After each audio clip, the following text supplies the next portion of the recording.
3, the Honourable David Parker. Thank you, Mr Speaker. My question is to the Minister of Finance.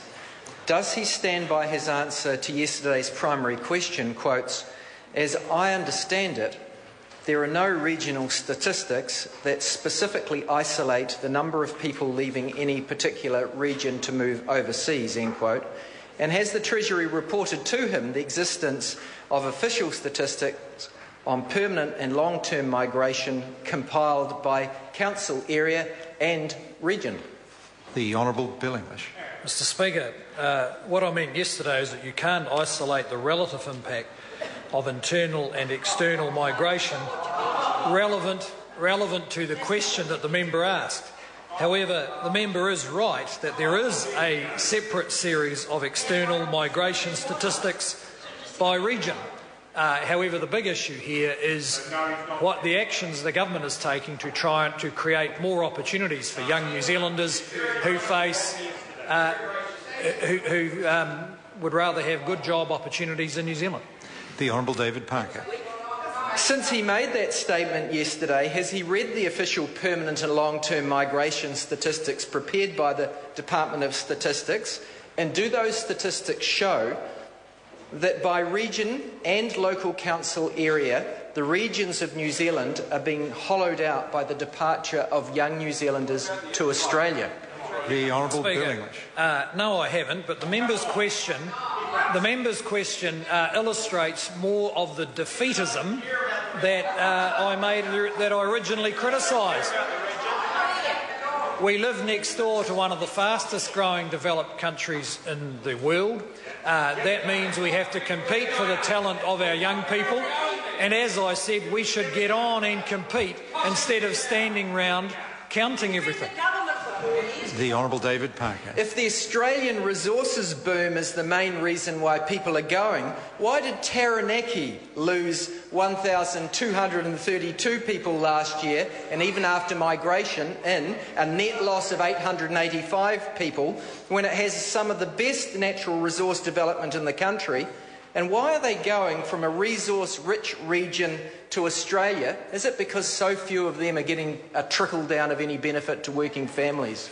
The Honourable Bill English. Mr Speaker, no, and actually there might be a couple of logical reasons. One is that when it comes to resources, it's the huge new investment in Australia that's generating the jobs, and I look forward to the support of the Labor Party as we ensure there is huge new investment in the Taranaki Bight to create the same sort of jobs.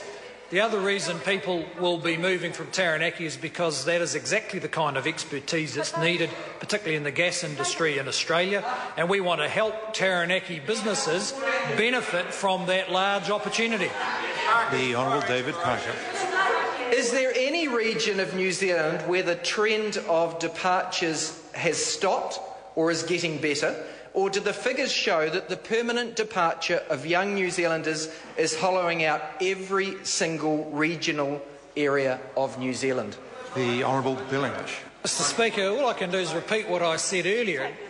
There are young people leaving. It doesn't matter whether you count them regionally or nationally, you get the same result. The issue is this. It's time New Zealand stopped being defeatist about it, got on with competing and taking advantage of living next door to the fastest growing economy in the developed world. And that's exactly what the government is doing. The Honourable David Parker. Has he seen comments from the New Zealand Institute of Economic Research that, and I quote, "Rural New Zealand is likely to disproportionately suffer the consequences of the country's ageing population and outward migration through a loss of skilled and innovative labour," end quote. And does he think young New Zealanders would be leaving in droves for Australia if New Zealand offered job opportunities and wages here?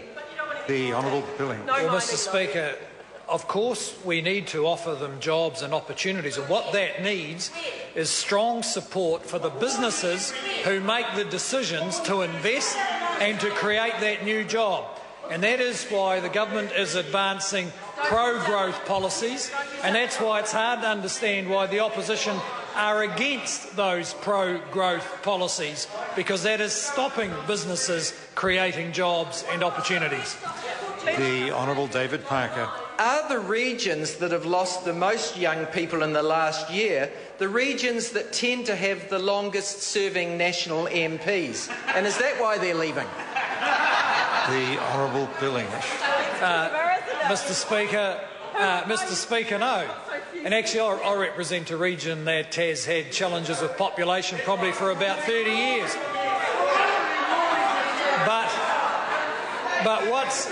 But what's happening in Southland is the opposite of the kind of defeatism that member is talking about. We've worked very hard to develop our local resources, provide more jobs and opportunities, and because of that we have a vibrant and successful local economy, more productive than any other part of the country. That's right. Question number 4, Scott Simpson. Thank you, Mr Speaker.